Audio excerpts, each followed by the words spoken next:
exams, but belief in yourself. The day one when you come for word to this particular position, so is to attempt as a civil judge or a judicial magistrate. It's not your preparation alone, but the belief that you carry along.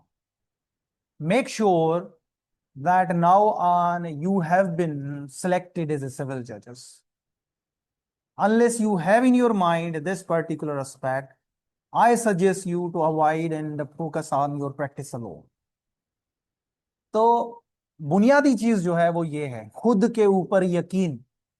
I see every one of you, I believe every one of you already to have been selected, since you have just surrendered everything, mainly surrender the Sunday, and you are available today. You are available for the purpose that you are going to learn something. Believe in yourself. And believe me, trust me as well, that whatever you have in your mind, it will multiply by just making up your mind. That's it. So make up your mind and go for your attempt. What I'll be teaching you is not only so as to prepare for the test, but I'll make sure that you understand each and every aspect of the relevant law that has been assigned to me today, that is preparation with regard to family laws applied in Pakistan, be they Muslim family laws, Hindu, Parsi, or whatever. So actual thing is that you have to keep in your mind is a scheme of law. If you find out a scheme of law like it's same, if I compare it and explain to you, that scheme of law is same like being a driver of a vehicle. Now, once you know driving a vehicle, then there may be subtle difference of driving a tractor, driving a car, driving a limousine. There may be kind of internal or interior environment of that particular vehicle, but the gears are same, the speedometer is same, everything is same. You may feel hesitating while sitting in a Parado when you drive just a Mehran car. You will be not hesitant with regard to its procedures. You may not be hesitant with regard to its mechanism of driving, but you may be hesitant of the environment or the people sitting on rear seats. Else the environment is same. Similarly, when you are known to the environment of a statute, a statutory law, be it a family law, Family Courts Act 1964, Family Law Ordinance 1961, rules made therein, be it a Guardians of Ward Act, be it a Dissolution of Marriage Act 1939, be it a Majority Act, be it a Child Marriage Restraint Act of Pakistan, or that of Sindh that was promulgated in 2013. So environment is same. Every statute that you go through carries the preamble telling you what I am. It tells you what is that. It explains you what you will find in me. So if you know the environment, if you know the scheme of law, I believe only then you will find out what are you up to. You need not then to read out each and every word and sentence of that statute. Then definitely you will then browse and graze the relevant area which you need to. So I'll basically take you through all these provisions. I'll take you through all these laws as a family judge. Suppose you are sitting as a family judge. Believe in yourself that you have been selected. Now there is a brief before you. Yeah, now you need to tackle it as a civil judge or family judge. I'll guide you through every mechanism. with regard to finding out relevant remedy, or if some advocate is brought before you, what I tell you is there is a lot of difference between the two while sitting as a judge and while addressing as an advocate. When you are acting or proceeding with as an advocate, basically it's the ultimate performance that you are placing before a judge, because behind bringing up that particular litigation or a list, you had a hectic effort of dealing with your client, grabbing out certain facts from him, and then depicting it in a manner so that a judge within the shortest possible time can grasp what do you want.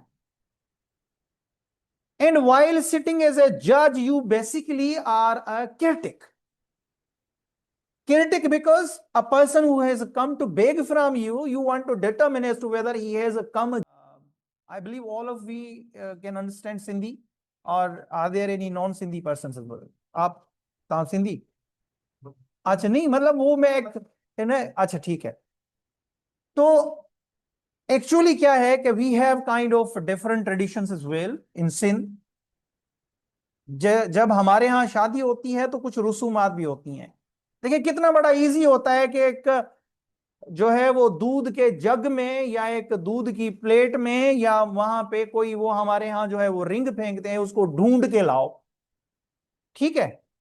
अब क्या है कि उसमें dive करना is too easy, but to find out that particular ring requires certain efforts, because you never know where that is placed. Basically it was randomly put into that, so now you need to find it out. Same is the job of an advocate, but the job of a judge is basically he knows where it is.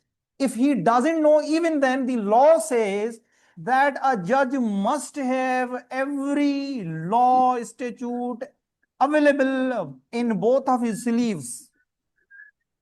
So actually it is, or he is not an advocate to bring about a lawful remedy before a judge, but it is the judge who is to find out that the remedy for which he has come before me is basically provided under the law or otherwise.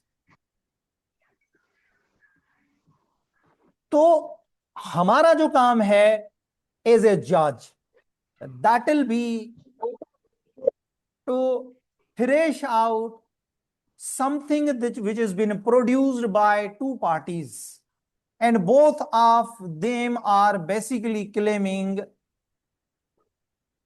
the same to be observed or ordered in their favor. So while sitting on just a table, a judge has to find out or finally give a verdict that who is right and who is wrong, whose remedy is available, and who can be referred to some other place or forum. That particular job you are pursuing for. Now what will happen, you all along with many of the participants shall be participating initially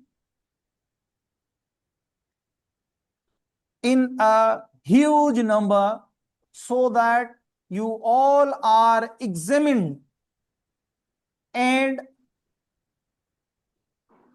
then shortlisted for next particular phase.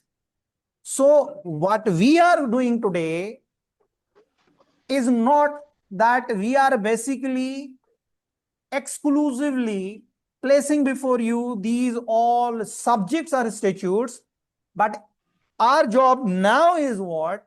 That we are basically raising the meritorious ratio. In case you don't attend the classes, or if we do not arrange these kind of classes today, definitely the meritorious ratio shall fall down, and that meritorious ratio shall compel the examiners to make the process easier, what we require now, what I have been observing for last 20 years, that after the batch of 2012, all the batches, with all due respect to them, since sitting on the benches, have just lessened or shortened their acumen. Otherwise, the promotions have become rapid, the salaries have been doubled.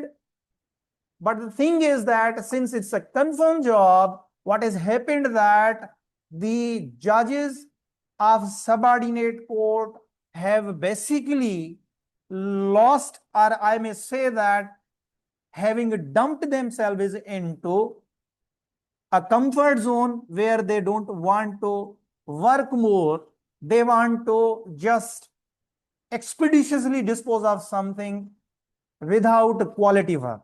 So this what we are doing today is a voluntarily kind of, or a charitable kind of thing, that we want to explain you that what you shall be doing after you are selected as a judges of the subordinate courts. This is the base that we are basically, in case God forbid some of you does not qualify for that particular job, I tell you for sure that at least when I'll be concluding all the subjects of a family laws, inshallah, you will be the expertise of family laws. This is what I assure you, inshallah. If you go through accordingly, according to the syllabus that I have provided.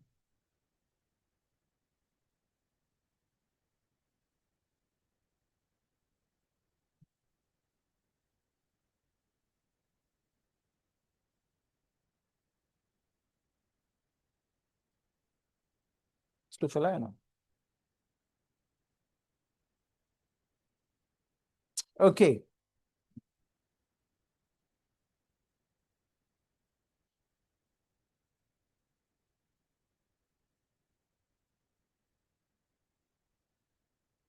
I have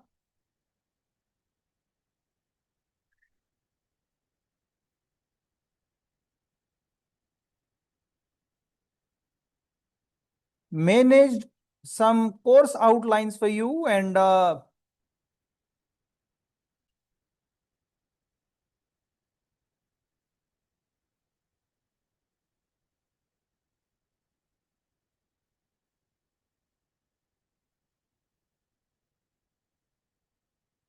they are just tentative kind of case law statutes which may help you out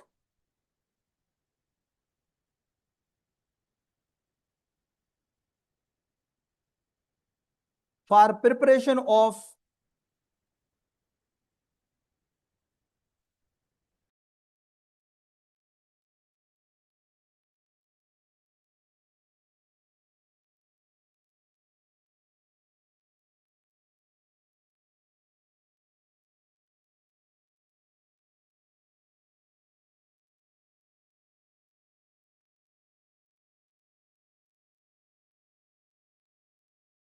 ये desktop पे जरा दिखाइएगा मुझे।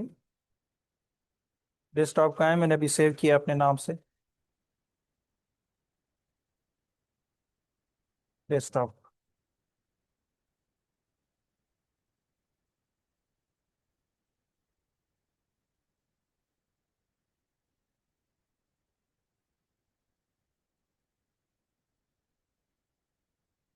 Now ये तो ऊपर चला गया, इसको नीचे नहीं कर सकते थोड़ा?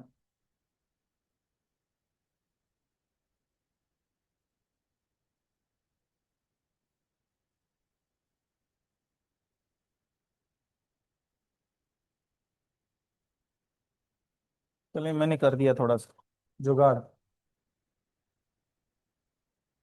अच्छा, अब आप जरा काइंडली ये देखिएगा, if you are with me as a family जज, you will be dealing with the family subjects, family laws.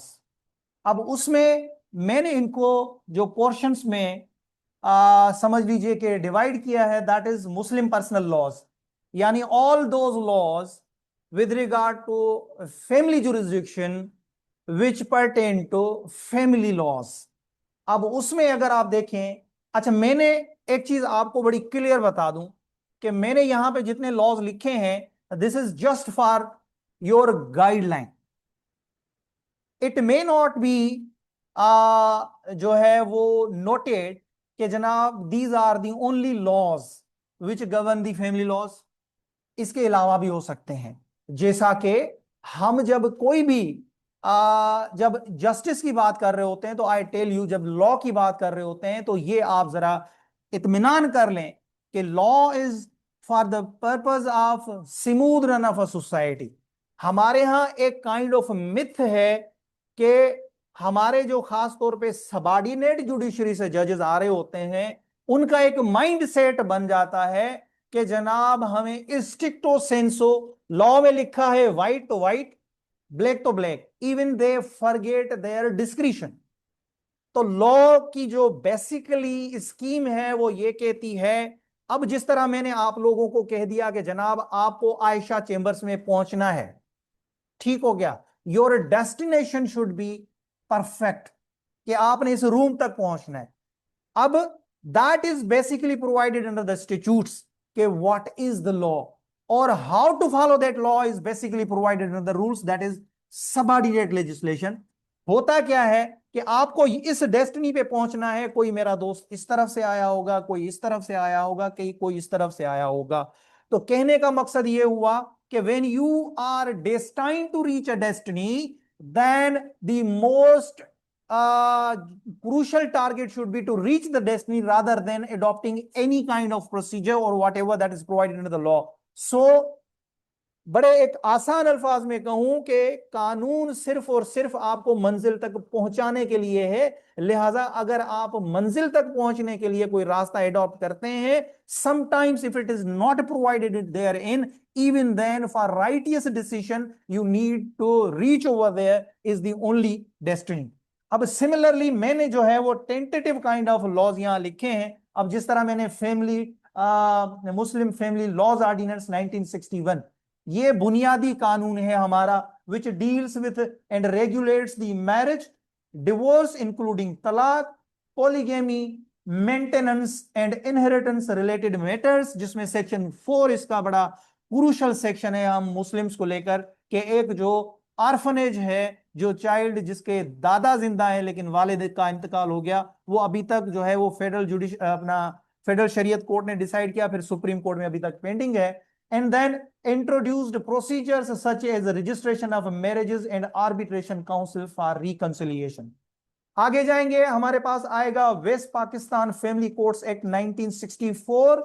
ये west Pakistan family courts act 1964 was basically promulgated when there were two provinces of Pakistan, west and east, Bangladesh जो बन गया subsequently, लेकिन 1964 में ही Punjab family courts act 1964 Punjab वालों ने adopt कर लिया था, और वो लॉ जो है वो सिंध में अडॉप्ट किया गया था by amended west Pakistan family courts act 1997 में। तो 1997 से ऑनवर्ड्स जो है ये 1964 हमारे पास जो है वो इन्वोक किया जाता है। अब ये क्या करता है, number 1 establishes family courts. Act 1964 establishes family courts, जिसमें यह कहा गया कि जनाब अब ये छोटी छोटी चीजें हैं जो आपको एग्जाम में आ सकती हैं, तो आप लोगों ने फोकस होना है इन चीजों पे। ये आपको टेस्ट बेसिकली कर रहे होते हैं कि आपका एक्यूमेन कितना है, और वो तब आप जवाब दे सकोगे जितना आप अपने आप को इन्वॉल्व करोगे। आज आपने अपने आप को इन्वॉल्व किया है, आज यहां आप जो चीज सीखोगे। I do remember and recall, therefore I quote before you, once I met Rasool Bakhsh Palijo, जो कि हमारे एक जो है वो नेशनल पॉलिटिशियन भी थे, लेकिन साथ ही साथ एक रेनाउंड एडवोकेट भी थे। तो वो उनका इत्तेफाक से मेरी उनसे मुलाकात 2005-6 में हाई कोर्ट ओल्ड बार में हुई। मैंने उनसे पूछा, सर मैं कोई किताब पढ़ता हूं तो यकीन जाने मुझे लगता नहीं कि मैं इसमें से कुछ सीख भी सका हूं। तो उन्होंने कहा कि जनाब आली, किताब पढ़ के और फौरन अपना मुवाजना मत किया करें, क्योंकि किताब पढ़ने के बाद जरूरी नहीं है कि वो आपको समझ में आ गई हो। हाँ, आपका मुवाजना तब होगा जब कोई सेकंड पर्सन आपके सामने क्वेश्चन पेपर ला के रखे और उस वक्त अगर कोई पड़ी हुई बात आप रिकॉल ना कर सकें तो डॉक्टर को दिखाइए। वरना अगर कोई भी किताब आप पढ़ते हो, मैक्सिमम अगर उसमें से आपको 25% भी आपने रिटेन कर लिया तो ये कामयाबी है। बड़े बड़े अकाबरीन भी 25% से ज्यादा रिटेन नहीं कर पाते।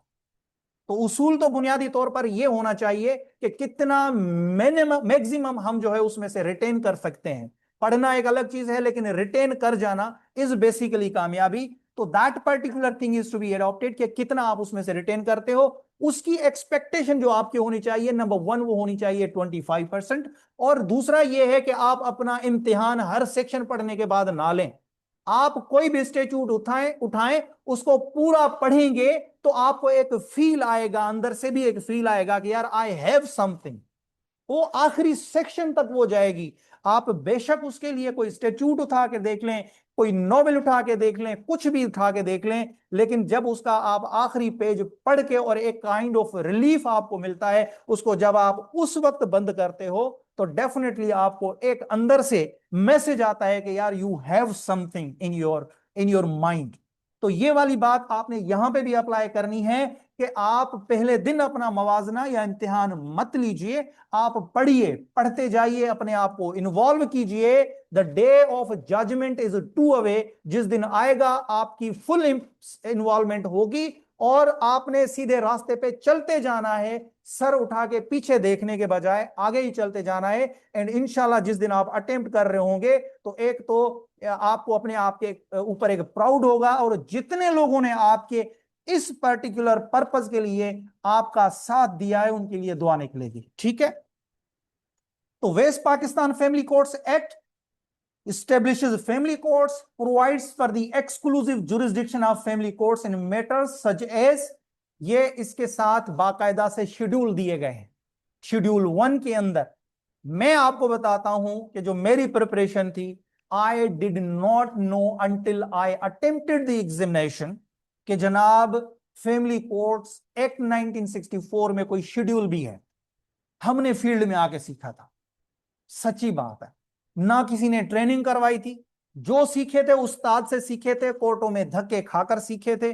आज तो आपके पास एक काइंड ऑफ मैकेनिज्म है कि जनाब ये साउथ की कोर्टें इस तरफ हैं। मैक्सिमम आपको एफ ब्लॉक में लगता है कि साउथ और ईस्ट इंटरमिंगल्ड है, लेकिन जब हम थे तो हमें साउथ की कोर्ट, अब आप पहले वेस्ट के सेकंड फ्लोर पे जाए, वहां केस लगा हुआ है, फिर वहां से भागे आप आ गए जनाब जो है वो ईस्ट के ब्लॉक में, वहां पे एक केस लगा हुआ है। कोर्ट कौन सी? साउथ। यू मिक्स था ओवरऑल। ठीक है। तो आज आपके पास ये सारी चीजें जो है वो एक अलग से बना के और रखी हुई हैं। तो ये तमाम चीजें भी हम लोगों ने फील्ड में सीखी थी।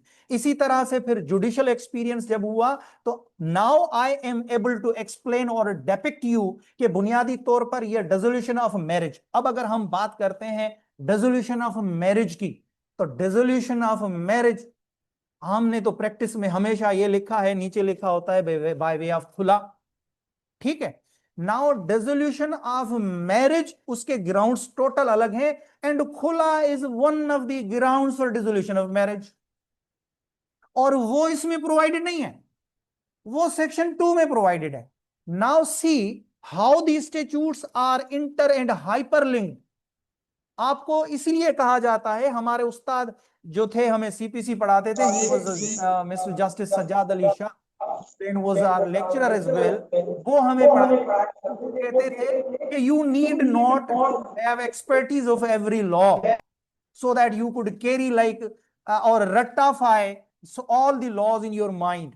Actually एक वकील और एक जज की असल कैपेबिलिटी ये होनी चाहिए जिसको उसको और ज्यादा फ्लोरिश और पॉलिश करना चाहिए कि he should know which remedy to find out where. इस पे एक्सपर्टीज होनी चाहिए आपको।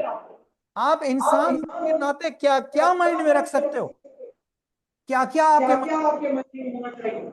तो असल चीज है शार्पन योरसेल्फ।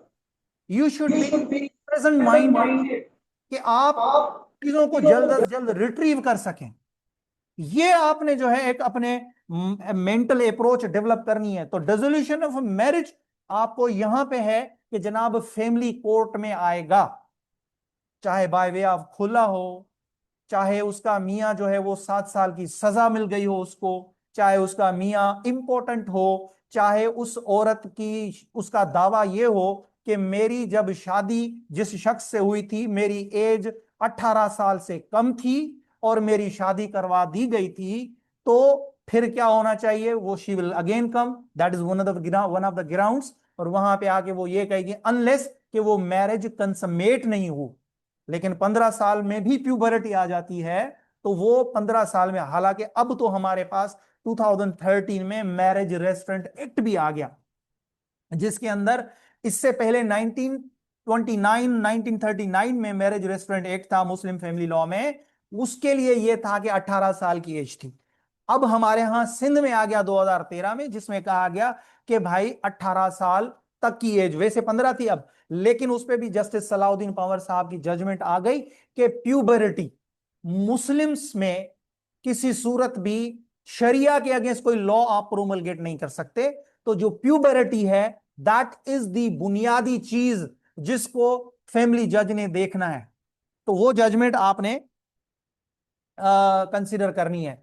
अच्छा, तीसरी बात, ये तमाम के तमाम डावर का कोई मैटर हो, फैमिली कोर्ट्स एक्ट 1964 कहता है, मेंटेनेंस हो, फैमिली कोर्ट्स 1984 में आएंगे, कस्टडी ऑफ चिल्ड्रन हो, हालांकि custody of children is basically governed bye guardians in ward act, लेकिन उसकी कोर्ट कौन सी होगी, फैमिली कोर्ट होगी। तो basically this is family courts act 1964 ना।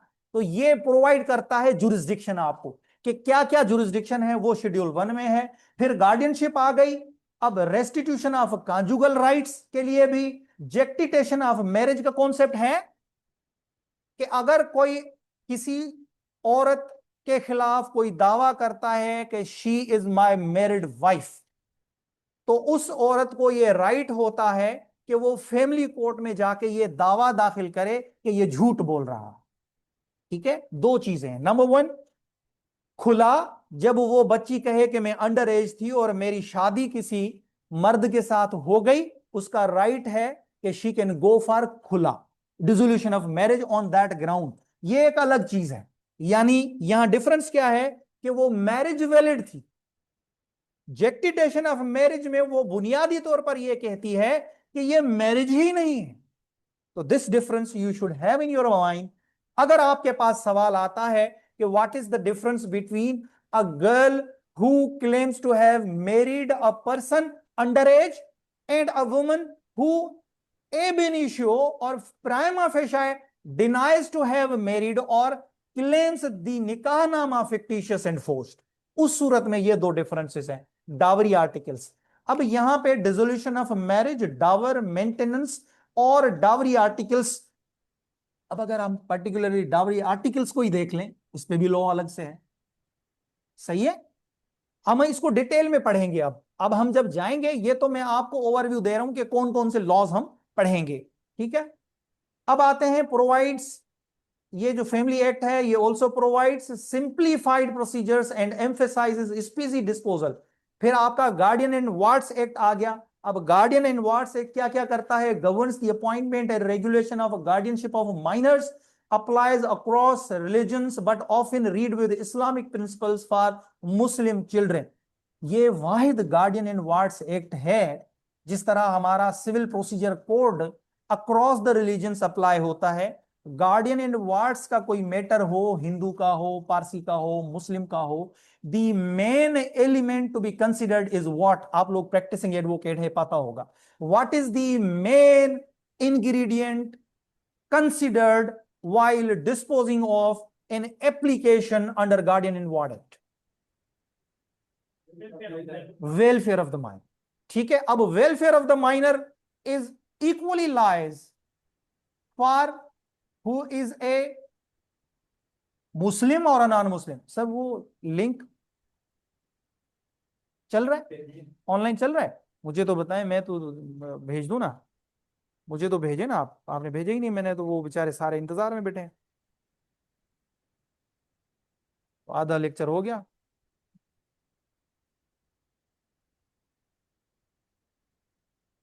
ये आप कोऑर्डिनेटर है ना, ये तो आपको देखना चाहिए।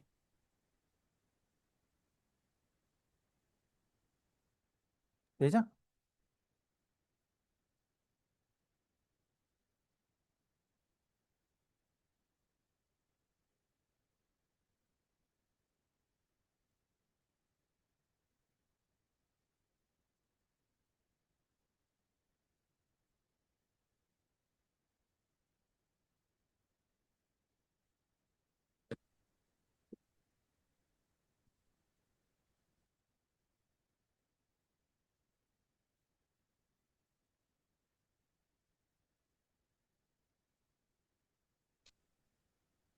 फॉरवर्ड कर दें बाकी जगहों पे आप तमाम groups.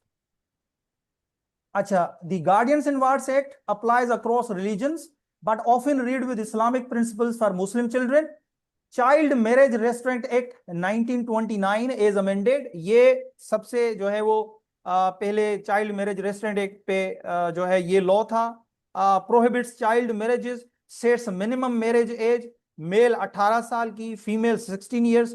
Sindh has raised this to 18 years. यानी कि पहले अगर आप देखें तो चाइल्ड मैरिज रेस्ट्रेंट एक्ट 1929 जो था उसके अंदर जो औरत की या बच्ची की उम्र थी that was shown as 16 years. लेकिन जब से ये सिंध का लॉ आया, Sindh child marriage restraint act 2013, उन्होंने इसको 18 कर दिया फिर से। लेकिन वो जो अपना मिस्टर जस्टिस सलाउद्दीन पंवर की जजमेंट थी उसमें उन्होंने प्यूबरिटी को फोकस किया और ये कहा कि this particular act is not that much applicable on the child marriages, particularly with regard to puberty, because in Islam, puberty has been settled as the age of a female child to marry.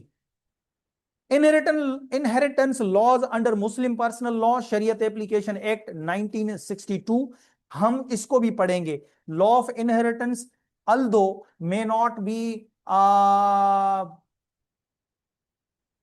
a case may not be filed before you because the inheritance law is either treated under Succession Act or Muslim Personal Law, and आप उसके अंदर maximum क्या करते हैं कि एक guardianship certificate उस सूरत में एज ए फैमिली जज इशू करते हैं जब आपको ये देखा जाए या आपके पास एप्लीकेशन आए कि जनाब ये जो बच्ची या बच्चे का वालिद है, he has expired, he was government employ, तो जो है वो उसकी जो पेंशन है वो pension is to be continued until the child, be it a female or a male, attains the age of majority. तो तब तक या तो वो जो औरत होती है, बच्ची जो होती है, वो she opts to remain unmarried.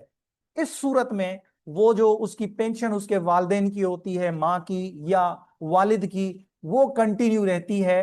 तो उस सिलसिले में आपके पास गार्डियन सर्टिफिकेट के लिए आते हैं। दूसरा ये होता है कि आपका सेक्शन 33, 32 के तहत भी जो है GNW एक्ट के तहत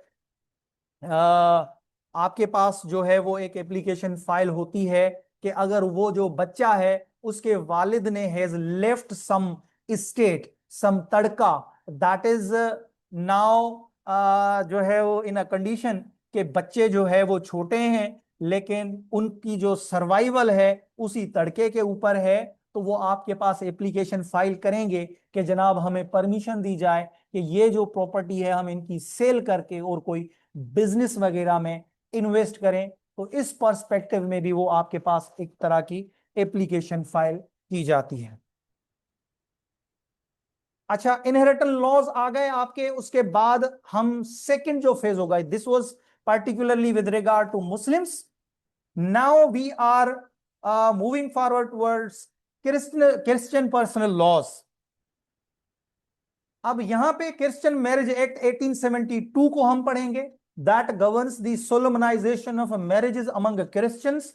उसके बाद हम डिवोर्स एक्ट 1869 जो कि अप टू नाउ अमेंडेड है, it governs divorce and related matters for Christians in Pakistan.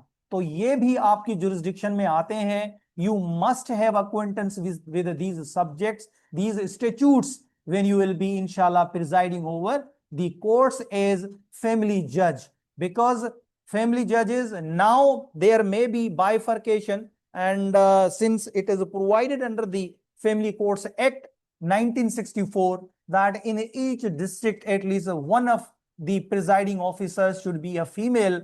Similarly ये भी possible है कि आगे जाके when our strength is doubled with the subordinate judges, तो वहां पे ये भी हो कि आपको तमाम स्टेट्यूट्स की एक्सक्लूसिव जुरिस्डिक्शन जो है वो असाइन की जाए। जिस तरह आज हमारे पास जो है वो कंज्यूमर कोर्ट्स अलग हैं, जुडिशियल मैजिस्ट्रेट्स अलग हैं। बीच में when I was posted as at district central, तो वहां पे एक जो है वो चौधरी इफ्तिखार साहब, जब who was the chief justice of Pakistan by then, तो उनके दौर में ये हुआ था कि सिविल जजेस को सिर्फ सिविल की जुरिस्डिक्शन असाइन कर दी गई थी और जुडिशियल मैजिस्ट्रेट्स को क्रिमिनल की जुरिस्डिक्शन असाइन कर दी गई थी। Similarly family courts. तो अब चूंकि स्ट्रेंथ बढ़ेगी तो ये भी पॉसिबल है कि आपको हर स्टेट्यूट के तहत अलग से एक जुरिस्डिक्शन असाइन कर दी जाए।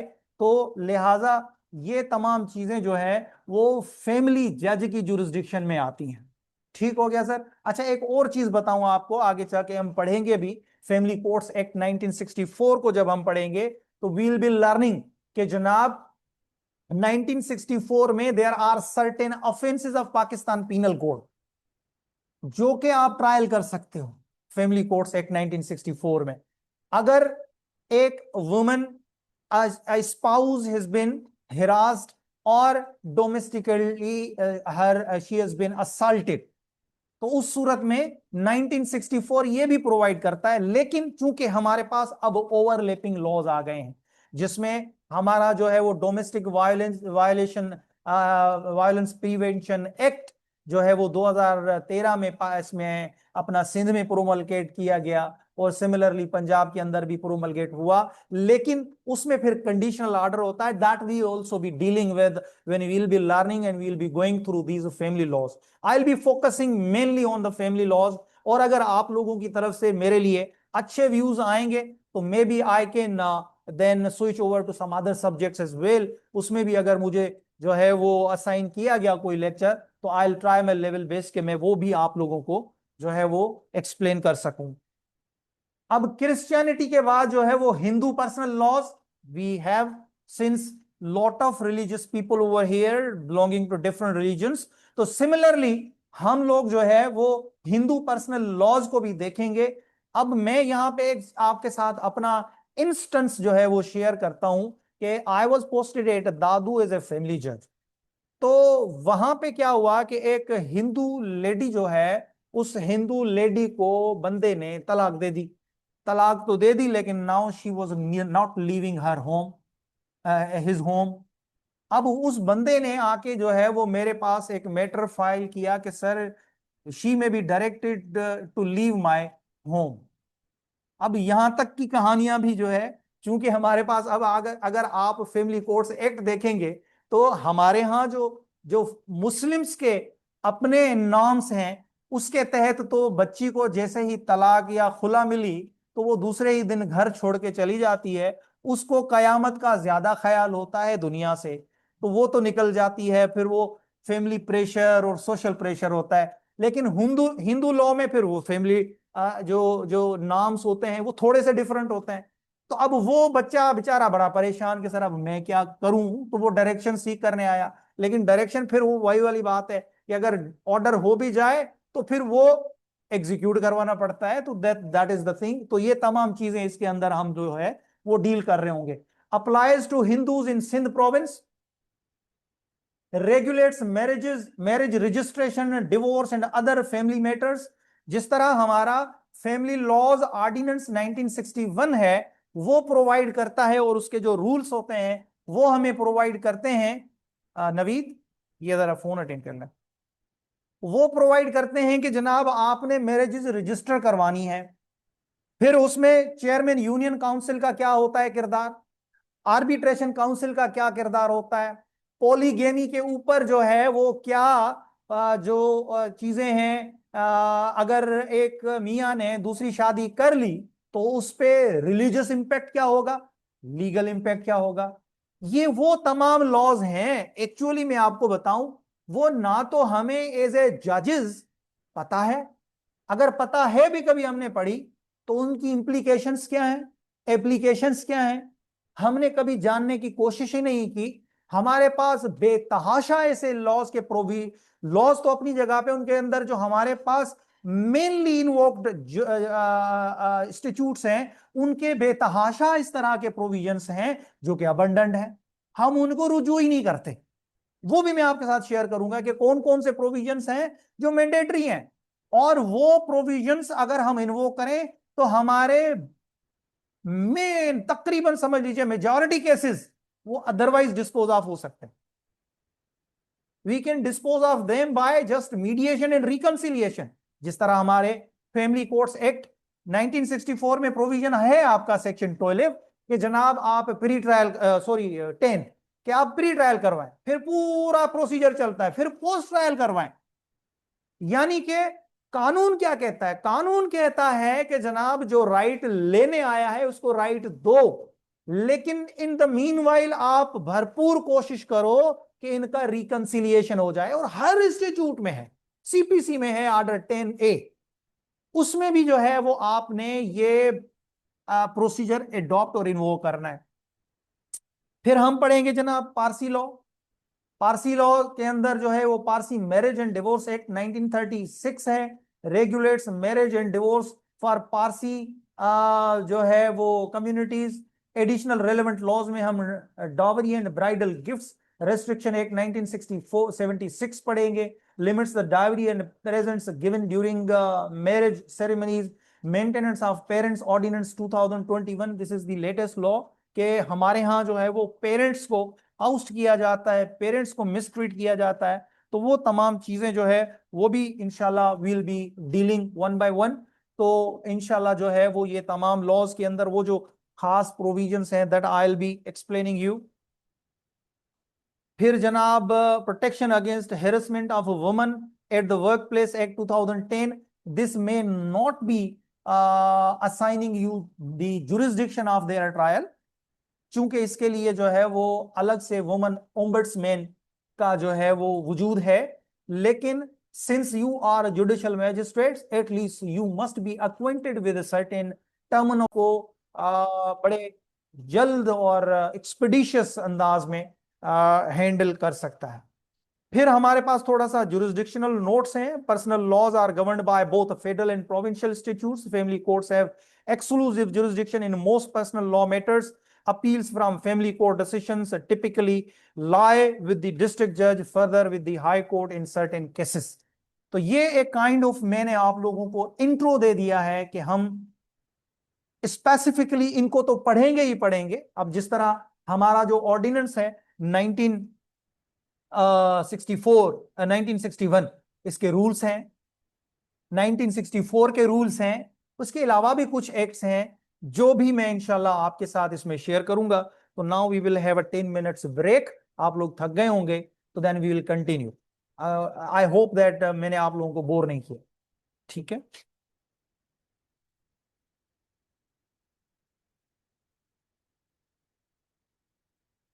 और ये मैंने आपके साथ शेयर कर दिए मेरा ख्याल है, तो इनको आपने अगर पढ़ के आए होंगे तो definitely it would help you out मोर।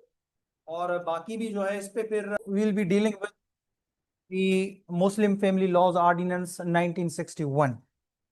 इसको डिटेल में हम देखेंगे कि how it is benevolent to us, how it we are suppose to invoke its jurisdiction and the relevant provisions. अच्छा, हम एक ओवरव्यू यहाँ पे मैंने इसका दे दिया है, वो जरा मैं आपके सामने पढ़ के बताऊंगा कि the Muslim family laws ordinance 1961 outlines regulations for marriage, divorce and family matters among Muslim citizens of Pakistan. This ordinance establishes the registration of Muslim marriages as mandatory and introduces the role of nikah registrars. It also details a process for polygamy requiring arbitration council permission and sets out procedures for talaq, divorce, including the necessity of a notice to the chairman and a potential reconciliation period.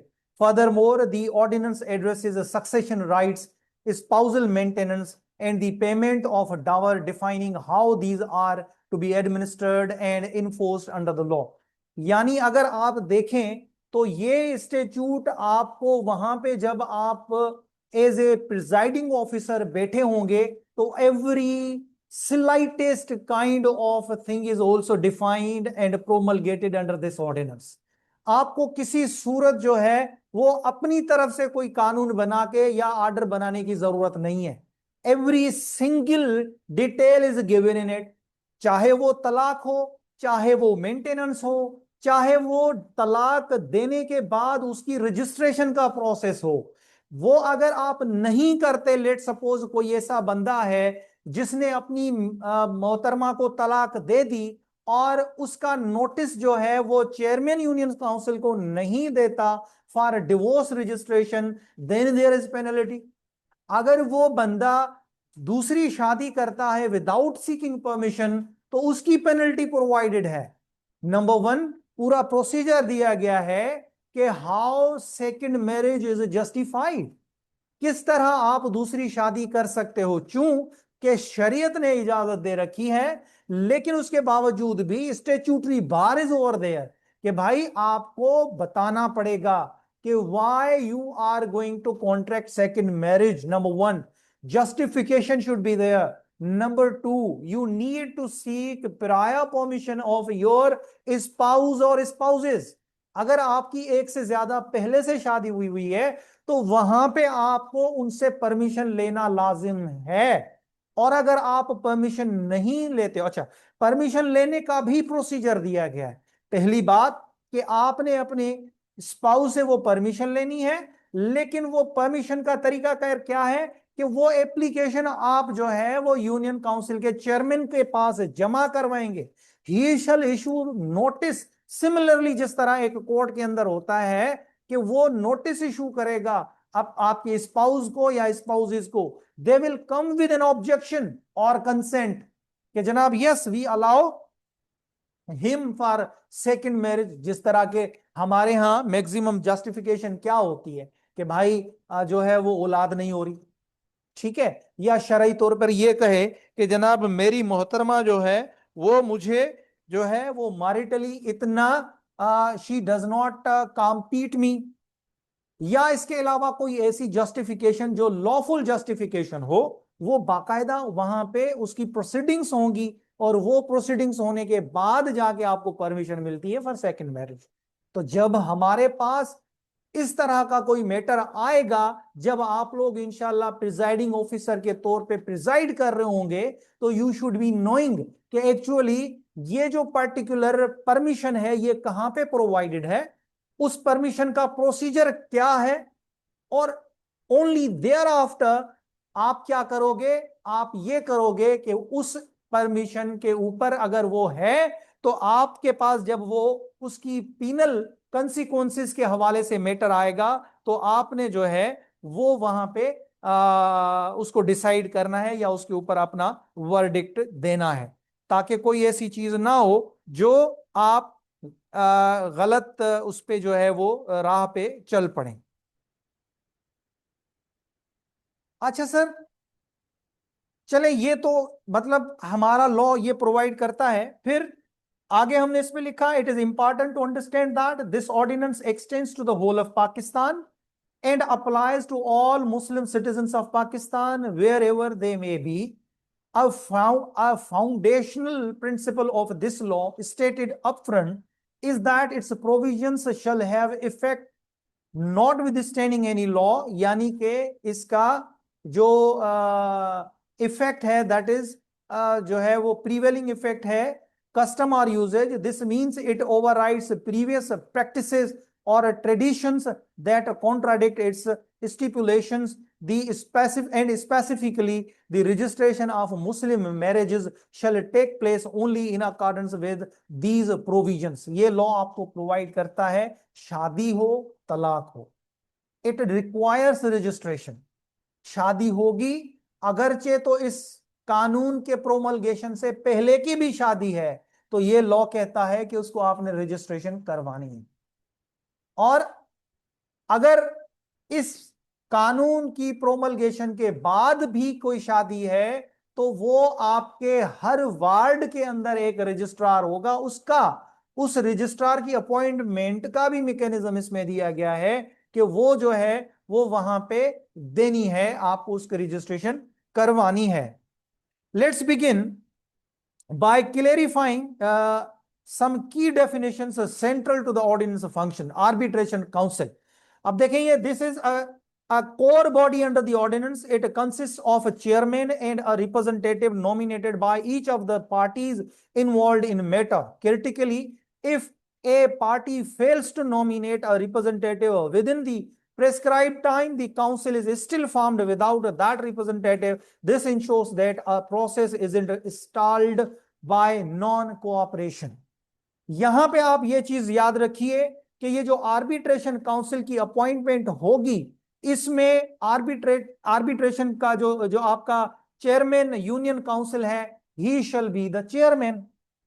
अब जब वो chairman हुआ तो each party यानी कि आपका जो spouses में से मेल है, he shall have his own representative और the woman shall have her own representative. लेकिन अगर इन दोनों में से कोई एक विदाउट रिप्रेजेंटेटिव आ रहा है या आ रही है, तो इस सिचुएशन के अंदर ये वुमन और द मेल और फीमेल दोनों में से कोई इन पर्सन, और अगर कोई नहीं आता है तो वही एक्स पार्टी प्रोसीडिंग्स जिस तरह हमारे यहां होती है, आपने यानी आर्बिट्रेशन काउंसिल ने मेक श्योर करना है कि द सर्विस ऑफ समन्स और notice was actually held good. This is to be made sure. Now there is chairman. This refers to the chairman of union council or a person specifically appointed by the federal government or the provincial government, federal government in the cantonment areas, or by the provincial government in other areas to discharge the functions of a chairman under this ordinance. There is a notable provision for situations where the chairman of the union council is a non-Muslim, or if they are a party to an application or are unable to act due to illness. In such cases, the council itself elects one of its Muslim members as chairman for the ordinance purposes. समझ में आई ये बात? बड़ा categorical है, लेकिन यहां थोड़ा confusion हो भी सकता है। अगर किसी के माइंड में है तो मैं एक्सप्लेन कर दूं। देखिए, यही वाला सवाल, जबरदस्त सवाल आपने पूछा है कि रिडंडेंसी काफी ज्यादा है हमारे लॉज के अंदर। ठीक है, रिडंडेंसी क्यों है? देखिए, हमारे यहां तो जो जजेस, जब आप प्रिजाइडिंग ऑफिसर बनेंगे, आप फैमिली कोर्ट्स एक्ट 1964 का परहैप्स सेक्शन 13 है या उसके बाद का है, उसमें भी आपने क्या करना है कि जब आप dissolution of marriage on any ground, इधर बीट अ खुला और अदर ग्राउंड, जब आप डिसॉल्व करेंगे marriage Muslim family courts act के अंदर, तो you need to issue such notice to this arbitration council. वहां पे उन्होंने क्या करना है, both the parties are to join again, और वो बाकायदा से एक प्रोसीडिंग होती है।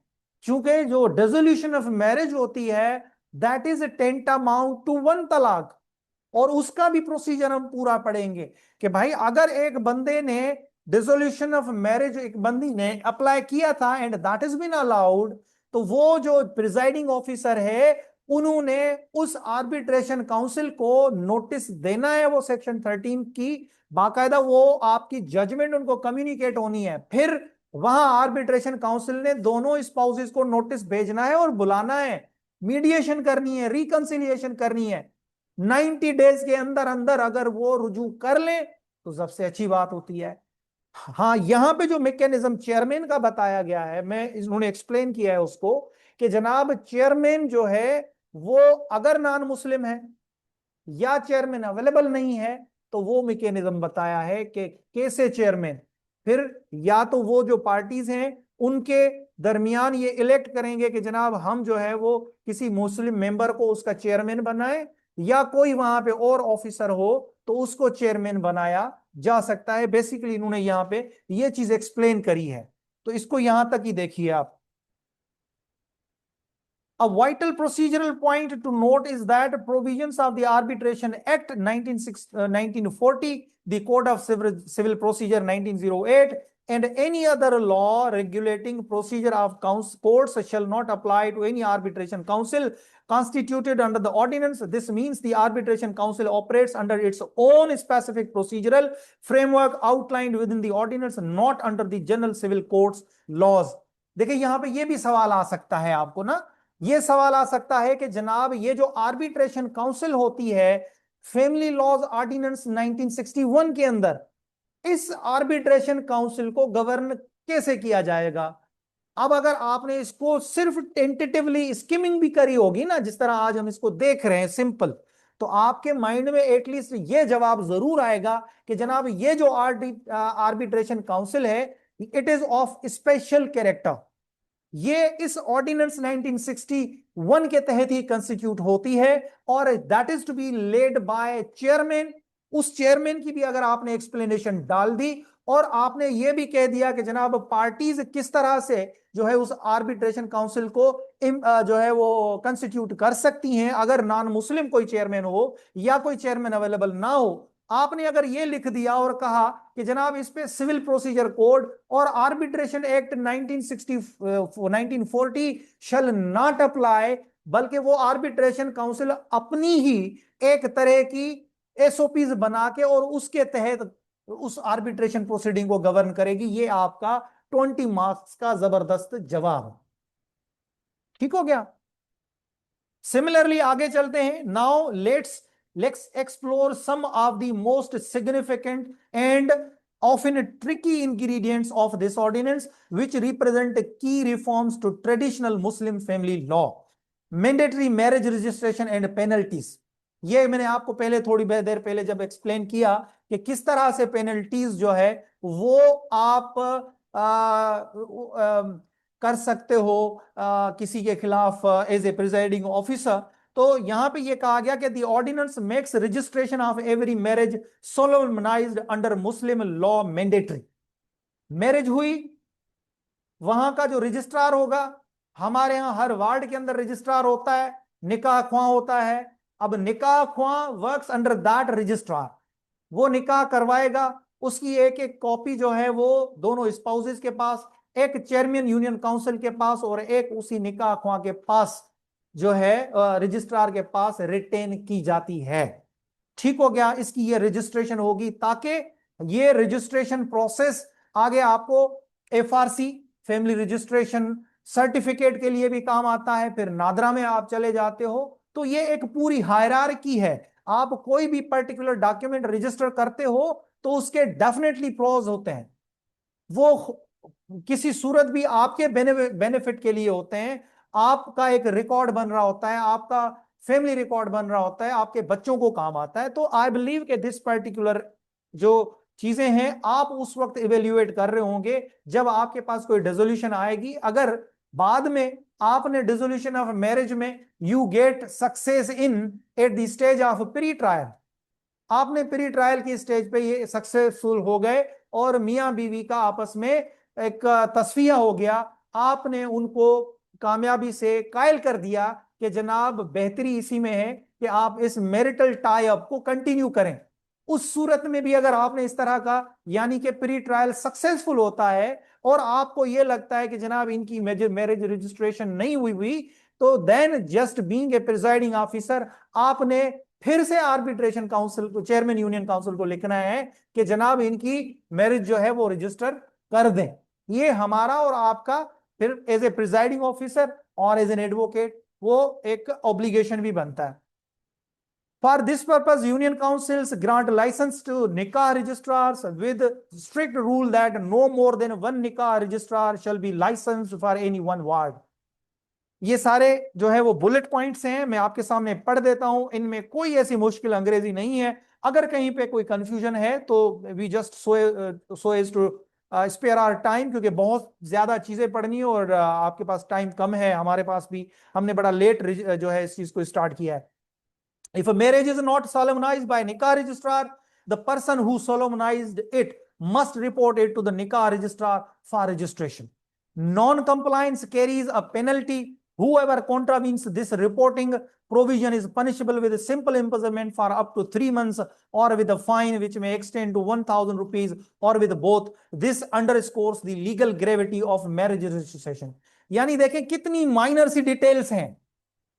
हम सोसाइटी को स्मूथ रन पे, स्मूथ पाथ पे लेके चलना चाहते हैं तो ये माइनर सी चीजें हैं। हम ह्यूमन जो है वो जब तक कि हमारे ऊपर कोई इस तरह का प्यूनिटिव क्लॉज ना हो हम उस पर एक टपान नहीं करते, हम तो लाल सिग्नल पे भी गाड़ी भगा के ले जाते हैं। तो लिहाजा देखें ये इंटेंट ऑफ द लेजिस्लेशन है कि उन्होंने क्या करा, उन्होंने कहा कि जनाब मैरिज रजिस्ट्रेशन लाजमी है, मैंडेटरी है। और अगर नहीं करता तो जिसने नहीं की है उसको 3 महीने की सजा है। This you must know as a presiding officer. If there arises a question, आपके सामने आता है कि भाई what are the consequences of non registration of a marriage, आपको पता होगा the main consequences are that he who is under obligation to get his or her marriage registered under with the registrar or nikah registered nikah kwa, if he violates such provision, he is to be penalized for an offense which is punishable for 3 months and followed by a fine। ठीक है, ये एक सवाल का आपके पास जवाब आ गया। अच्छा, पॉलीगेमी परमिशन मैंने आपको पहले जिस तरह एक्सप्लेन किया, इसको मैं पढ़ देता हूं ताकि इसमें अगर कोई चीज मैंने एक्सप्लेन करते हुए मिस कर दी हो तो वो आपको जहन में आ जाएगी। Polygamy permissions and strict penalties, this section introduces a significant deviation from a traditional practice. जिस तरह हमारे यहाँ ट्रेडिशनल प्रैक्टिस है, हम लोगों ने जो है वो ओवर पावर करके और जो है वो 2-2 3-3 शादियां कुछ छुपा के रखते हैं, फिर जब इलेक्शन होते हैं तो वहां पे जब आप एसेट्स डिक्लेयर करते हैं वहां पे भी ये मैरिजेस भी डिक्लेयर करनी होती हैं। पिछले इलेक्शन के अंदर मैं सक्खर में मैंने इलेक्शन पिटीशंस चलाई थी, वहां पे बेतहाशा ऐसे जो है वो अकाबरीन थे जिनके सिर्फ और सिर्फ नॉमिनेशन फॉर्म इस पॉइंट पे रिजेक्ट हुए थे, उन लोगों ने सेकंड मैरिजेस कर रखी थी और वो डिक्लेयर्ड नहीं थी। तो देखे ना, यहाँ पे अगर उसने रजिस्ट्रेशन, यही पॉइंट है ना कि अगर आपकी मैरिज रजिस्टर नहीं हुई हुई है तो पेनल्टी प्रोवाइडेड है। और अगर आपको बाद में पता चलता है, वहां पे आप हाई कोर्ट के जज बने बैठे हुए हैं या इलेक्शन ट्राइब्यूनल के जो है वो मेंबर बने बैठे हुए हैं, और ये इस बंदे की के खिलाफ एक एलिगेशन आ जाती है, कोई अपोनेंट कैंडिडेट है, ही प्लेसेस और he gives that information to the tribunal, तो tribunal can do what, tribunal can refer to the arbitration council के जनाब पहली बात तो ये है कि इसने एसेट्स डिक्लेरेशन में ये चीज नहीं डाली है, फिर ये छुपा के रखी है इसके अंदर, यानी कि एक ऐसा लॉ है जो प्यूनिटिव है। Now he is supposed to be punished for that. A person who violates a punitive law, how can that person fall into the definitions of Article 62 and 63 of the Constitution, जो हमारे यहाँ पिछले election के अंदर बेतहाशा चला था। तो आप देखें इसके कितने फार फ्लंग कंसिक्वेंसेस हैं।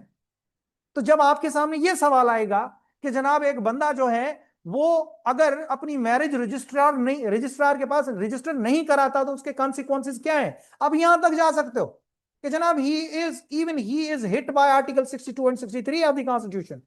क्यों? क्योंकि उसने एक चीज जो है, जो कि हमारे यहां देखें ना, ऑफेंस की डेफिनेशन क्या है। ऑफेंस की डेफिनेशन ये नहीं है कि आपने कोई ऐसा सिर्फ एक्ट किया हो, अगर आपने ओमिशन की है तो भी ऑफेंस की डेफिनेशन में आती है, तो this is omission and then you are liable to be punished. A person who is liable to be punished, how can be he are representative in the जो है वो नेशनल असेंबली और provincial assembly. तो इसको आगे पढ़ते हैं। This section introduces a significant deviation from traditional practice requiring administrative oversight for subsequent marriages. No man during the subsistence of an existing marriage shall contract another marriage except with the previous permission in writing of the arbitration council। बीवी नहीं, arbitration council. Procedure मैंने आपको बता दिया। एक second sir, मैं एक lecture करा रहा हूं, मैं फारिग होकर कॉल करता हूं अगर अर्जेंसी नहीं है तो।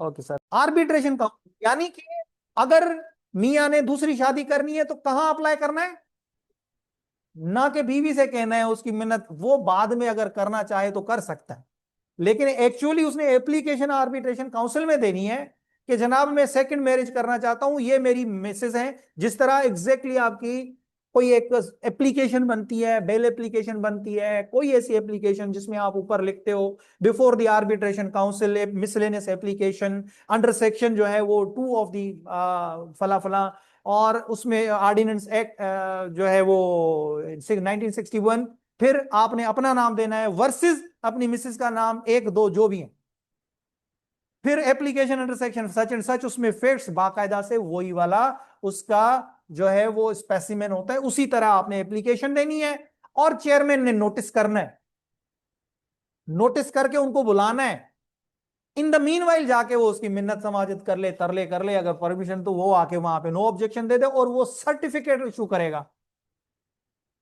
तब जाके आपने जो है, अदरवाइज नहीं। अच्छा, an application for permission must be submitted to the chairman stating the reasons for the proposed marriage, ठीक है, and whether the consent of the existing wife और वाइफ हैज बीन ऑब्टेन्ड।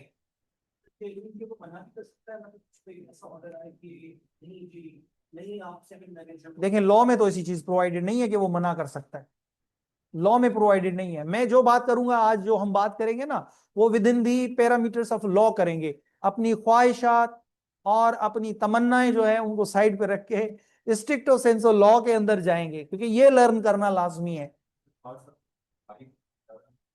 तो बस बात खत्म हो गई ना। ये कह रहा है ना कि जनाब ये सेकंड वाला अगर आप पढ़ें, an application for permission must be submitted to the chairman, फिर stating the reasons for the propose marriage, and दूसरी चीज क्या, whether the consent of the existing wife or wives has been obtained, वो tentatively आप लेके आएंगे, उसके साथ लगाएंगे, लेकिन उस पे आपके वो यकीन नहीं करेगा और वो नोटिस करके वो कंसेंट की कंफर्मेशन करेगा आर्बिट्रेशन काउंसिल, ठीक है सर।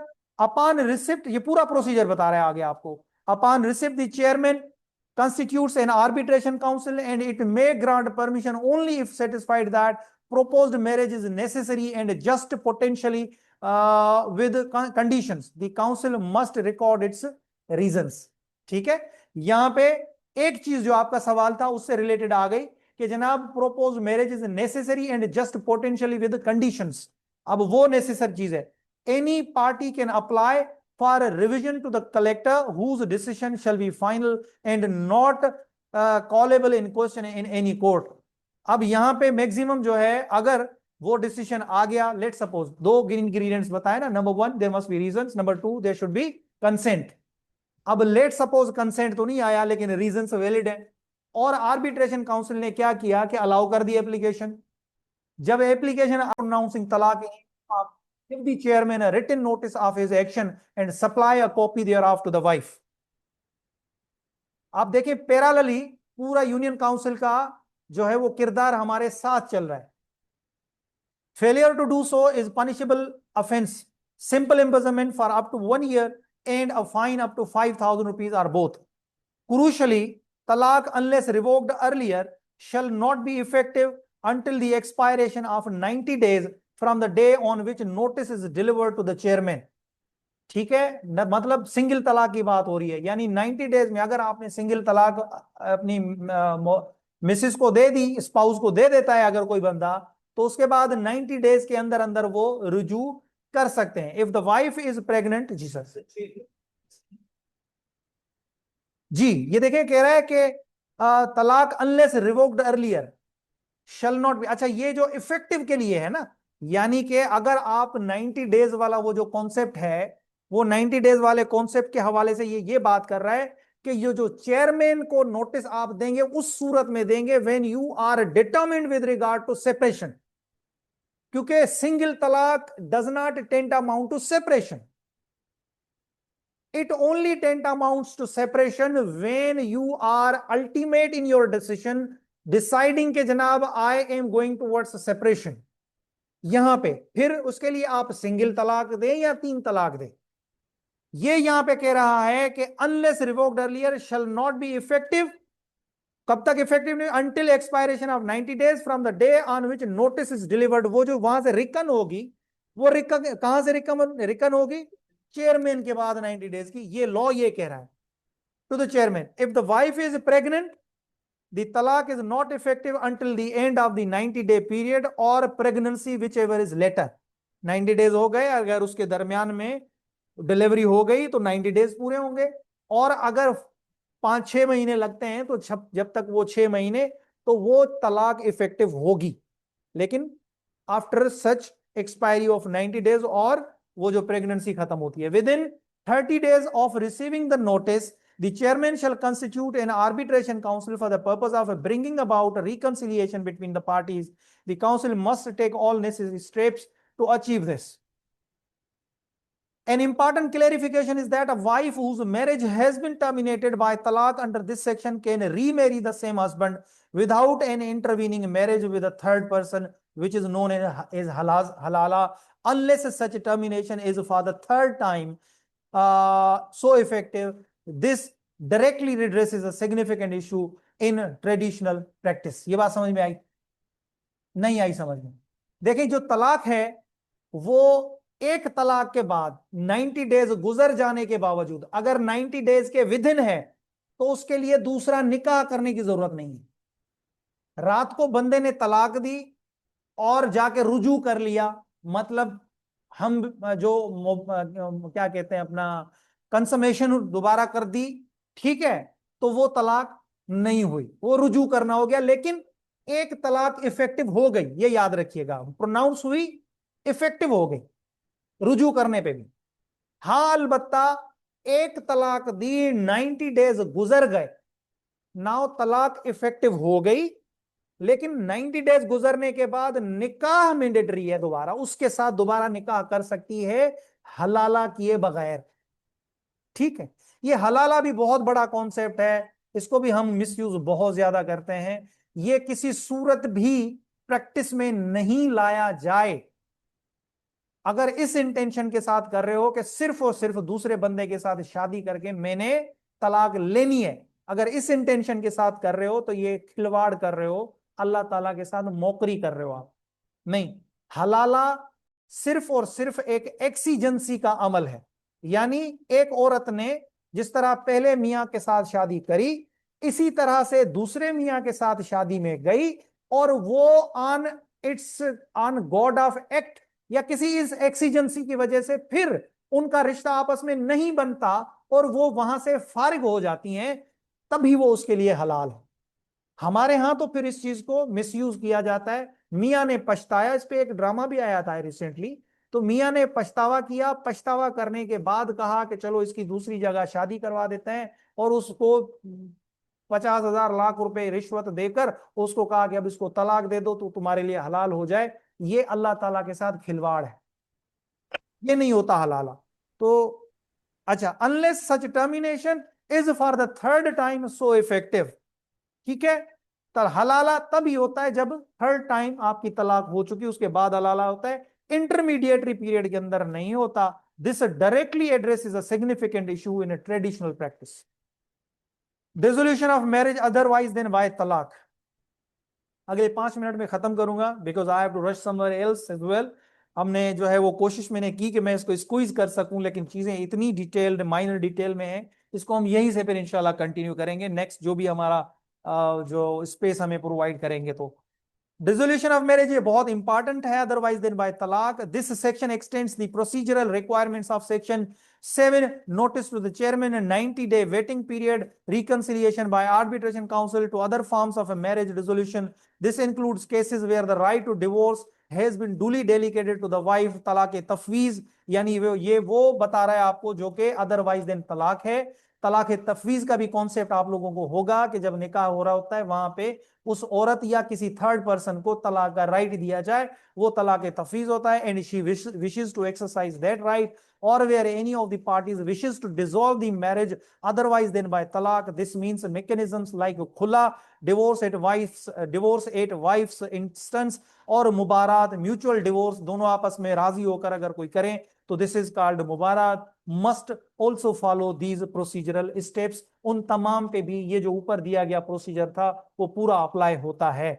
सक्सेशन, ऑर्फनेट, गार्डियनशिप, जो मैंने सेक्शन 4 की आपको बात बताई कि ये पेंडिंग है अभी तक सुप्रीम कोर्ट में। इनिशियली ये ऑर्डिनेंस आया था तो इसको चैलेंज किया गया था अपना फेडरल शरीयत कोर्ट में। फेडरल शरीयत कोर्ट ने जो है इसको, इस पर्टिकुलर सेक्शन 4 को स्टक ऑफ कर दिया था, लेकिन फिर सुप्रीम कोर्ट में चले गए और सुप्रीम कोर्ट ने जो है वो जो फेडरल शरीयत कोर्ट का डिसीजन था उसको सस्पेंड कर दिया। सिंस देन अभी तक ये जो ऑर्डिनेंस का सेक्शन है ये प्रीवेल करता है, यानी कि अगर दादा की जिंदगी में उसके बेटे की इंतकाल हो जाए तो उसका पोता जो है वो तड़के में इंटाइटल्ड होता है। Maintenance, determination and enforcement, if a husband fails to adequately maintain his wife or fails to maintain multiple wives equally, the wife or wives can apply to the chairman who shall constitute an arbitration council to determine the matter। देखें, आप तक पहुंचने से पहले पहले ये तमाम चीजें इसने पैरेलली थ्रेश आउट करके आनी है। The council may then issue a certificate specifying the amount of maintenance payable. A husband or wife can apply for revision of this certificate to the collector, whose decision shall be final and not callable in question in any court. However, Punjab amendment allows for commissioner of a division, हमारे यहाँ ये नहीं होता, लेकिन पंजाब में होता है कि वो एक सेकंड अपील का भी राइट है उनको। Critically, any amount of maintenance specified in the certificate, if not paid in due time, shall be recoverable as arrears of rent। वही लैंड रेवेन्यू की रिकवरी जो है ना, ये particular section, I believe it is section 63 something of the land revenue act 1963। ये आप बहुत जरूरी है आपके लिए पढ़ के जाना। लैंड रेवेन्यू एक्ट के अंदर ये एरियर्स रिकवरी का जो प्रोसीजर है, ये आपको हर स्टेट्यूट में मिलेगा। इसको एक मर्तबा जरूर पढ़ लीजिएगा, मुझे मौका मिलेगा मैं आपको एक्सप्लेन कर दूंगा, बड़ा जबरदस्त तरीका है इसका। ठीक है जी। Dower payment default rule, section 10 clarifies the default rule for dower amount where no details about the mode of payment of dower are specified in the nikahnaमा or other marriage contract, the entire amount of the dower shall be presumed to be payable on demand। यानी कि मुअज्जल और मुअज्जल का जो concept है, उसमें अगर कहीं निकाहनामे में कोई चीज स्पेसिफाइड दोनों में से नहीं है, नहीं लिखा हुआ, तो उसको ऑन डिमांड किसी भी वक्त वो औरत जो है इसको डिमांड कर सकती हैं। इस हवाले से ये एक्सप्लेनेशन है। The Muslim family laws ordinance 1961 is a landmark legislation that introduced significant procedural and substantive changes to Muslim family law in Pakistan. It aims to proceduralize, formalize and provide legal certainty to matters of a marriage, divorce, polygamy, succession and maintenance, often introducing penalties for non-compliance by overriding existing customs and laws. It establishes a new legal framework that prioritizes specific administrative mechanisms such as the arbitration council and introduces strict consequences for violations. The government also has the power to make rules to carry out the ordinance purposes, which with provisions for penalties for breaches of these rules। ठीक है sir, तो ये आज हम इसको यहाँ पे conclude करते हैं, और हम जो है वो अगले लेक्चर में इंशाल्लाह कोशिश करेंगे कि जो है वो रूल्स भी पढ़ें इसके, ऑर्डिनेंस के, और family courts act and family court rules. अच्छा ये है कि तकरीबन जो ये प्रोविजंस हैं ये इंटर रिलेटेड है, प्रोसीजरल है। तो हम देखें जिस तरह सेकंड मैरिज की परमिशन के हवाले से मैंने आपको बताया कि डिसोल्यूशन ऑफ मैरिज एक्ट 1929 के अंदर जो है उसकी परमिशन का हवाला जो दिया हुआ है, तो सेक्शन 2 में, तो उस हवाले से इसी तरह से हम कोशिश करेंगे कि जितने हमारे हाइपर लिंक्ड लॉज हैं या रिलेवेंट लॉज हैं, हम उनको एड्रेस करते चलेंगे, ताकि हम कोशिश करें कि मिनिमम टाइम में मैक्सिमम फैमिली कोर्ट के हवाले से रिलेटेड जितनी भी चीजें हैं वो हम सीख सकें। So thank you very much. If you have got any questions, you feel free, you can contact me as well। thank you ji sir.